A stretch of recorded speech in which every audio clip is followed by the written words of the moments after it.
Pi r squared gives you the area of a circle, but where does pi r squared come from? First, we'll draw a circle and fill in its area. Next, we will divide it into large equal parts and arrange them in a rectangular formation. As you can see, it barely resembles a rectangle. So next, we will divide the circle into small equal pieces, and we will arrange them in the same manner. You can see that it appears more like a rectangle.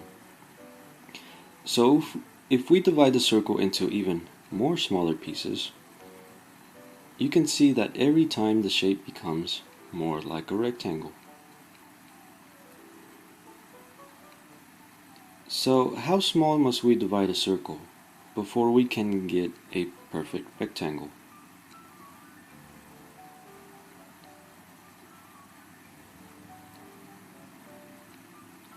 Well, we can keep on dividing the circle into small, smaller, or the smallest pieces you can make. But the answer is to divide the circle infinitely many times until we cannot distinguish the lines, and eventually the circle can now become a perfect rectangle.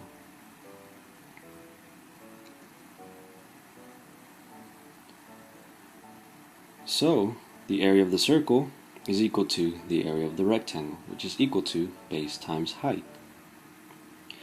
The height of the rectangle, as you can see, is the same as the radius, so height is equal to radius. To find the base, we need to look at the circumference of the circle.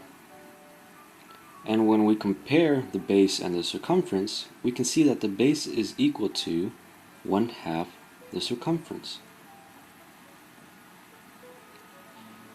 Remember that the circumference is equal to 2 pi r.